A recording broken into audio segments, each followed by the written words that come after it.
सरकारी नौकरी हेतु बेरोजगारी का विशेष एक तथ्य है। जैसे आपने एक पिछली वीडियो में देखा, जिस व्यक्ति के पास सरकारी नौकरी है वह व्यक्ति सरकारी नौकरी पाकर एक बारी संतुष्टि प्राप्त कर लेता है। अपितु सबसे बड़ा सवाल उठता है कि हमारे देश में सरकारी कर्मचारी नौकरी पर कार्यरत होते हैं। सरकारी नौकरी पर कर्मचारी कार्य के लिए होते हैं। उनकी जांच के लिए हमारे देश के प्रधानमंत्री, मुख्यमंत्री व अधिकारी एक जांच के लिए टीम गठित करते हैं। वह सरकारी कर्मचारी के जांच हेतु दौरे पर आते हैं। वह विभागों में जांच टीम पहुंचती है। अधिकारी व अफसर को जांच टीम की जानकारी प्राप्त होती है कि वह सभी कर्मचारी अपनी ड्यूटी समय और सतर्कता से कार्यों में लग जाते हैं। जांच टीम जाने के उपरांत जब जांच टीम चली जाती है, उसके उपरांत फिर भी अपनी मनमानी करने लगते हैं। यदि सरकारी विभागों में कोई भी व्यक्ति कार्य करने जाते हैं या कार्य कराने जाते हैं, उन्हें टाल दिया जाता है या उनसे कार्य करने की रिश्वत, घूस की मांग की जाती है तथा पैसे की वसूली की जाती है। मेरा सबसे बड़ा सवाल यह है कि जब हमारे श्री माननीय प्रधानमंत्री एवं मुख्यमंत्री जांच टीम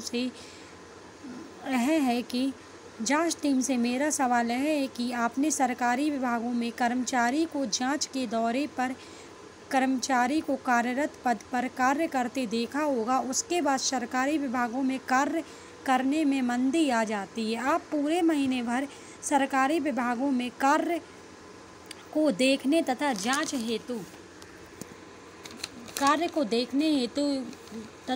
हेतु पूरे माह कोई भी जांच टीम नहीं पहुंचती है। मेरा मत है कि सभी विभागों में, जैसे पुलिस विभाग, स्वास्थ्य विभाग, अस्पताल विभाग, इंजीनियरिंग विभाग एवं कृषि विभाग आदि सभी विभागों हेतु एक फ्लाइंग स्क्वाड तैयार की जाए और वह टीम सभी विभागों में बिना निर्देश दिए हुए व बिना सूचना दिए हुए किसी भी विभाग में जांच के लिए पहुंच जाना चाहिए। और यदि किसी भी विभाग में सरकारी नौकरी में कार्यरत कर्मचारी बिना कार्य किए अनुपस्थिति में पाए जाएं, तो उनकी सरकारी नौकरी उन पद पर निरस्त कर दिया जाए, एक सरकारी नौकरी से हटाया जाए एवं इनको सरकारी नौकरी से भी हटाया जाए, क्योंकि सरकारी नौकरी पर कार्यरत कर्मचारी एक बार नौकरी पाकर जीवन भर की संतुष्टि प्राप्त कर लेते हैं, क्योंकि कर्मचारी इस सोच के प्रति रहते हैं कि हमने सरकारी नौकरी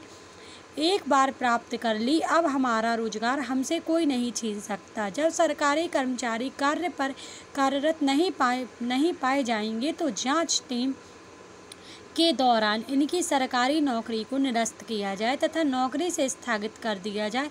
ऐसा नियम हर विभागों के सरकारी कर्मचारी पर लागू किया जाना चाहिए, जिससे हमारे कई मेहनती एवं ईमानदार युवाओं को सही प्रक्रिया के अनुसार बेरोजगारी को दूर किया जा सकेगा व युवाओं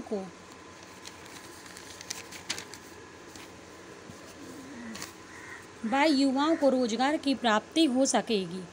ऐसा प्रत्येक विभाग में यही प्रक्रिया अपनाई जाए तो जरा सोचिए, हमारे बेरोजगार युवाओं को कभी भी बेरोजगारी की पीड़ा नहीं उठानी पड़ेगी।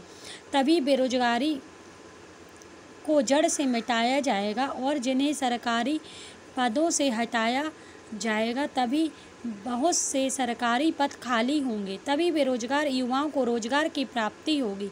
अगर हमारे देश की बात कही जाए तो रोजगार की सबसे ज़्यादा कमी है।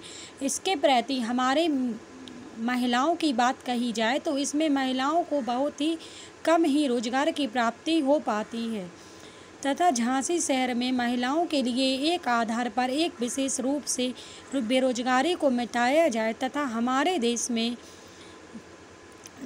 देश के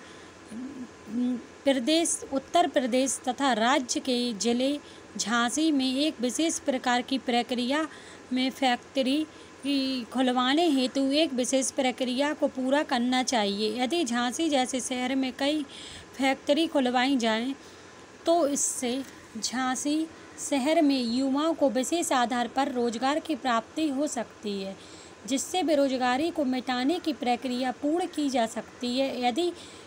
यदि सरकारी विभागों में फ्लाइंग स्क्वाड जांच टीम तैयार की जाएगी तो वह भी यदि सरकारी विभागों में कर्मचारी में जांच के दौरान यदि कोई रिश्वत या घूस लेती है तो उसके खिलाफ कानूनी कार्रवाई की जाए तथा फ्लाइंग स्क्वाड जांच टीम को उसके पद से निरस्त कर दिया जाए। आज नहीं तो कल रोजगार मिलेगा, हर मुश्किल का हल मिलेगा। आज नहीं तो कल रोजगार मिलेगा, हर मुश्किल का हल मिलेगा। जिसने रखा हो अपनी मेहनत पर विश्वास, उसका जीवन आगे चलकर सफल मिलेगा। जातिवाद के कारण बेरोजगारी। एक विशेष बड़ा बेरोजगारी का कारण यह है कि रोजगार कम ही एवं बहुत ही पीड़ा उठाने पर ही मिल पाता है तथा जातिवाद के रूप से सभी वर्गों के द्वारा ही मिटाया जा सकता है। इससे एकता की विशेष आवश्यकता है। अगर सभी धर्म जाति में एक समान विशेष एकजुट एकता प्रारंभ कर दी जाए तो कभी भी बेरोजगारी युवाओं को रोजगार मिलने का प्रयास एकजुट के आधार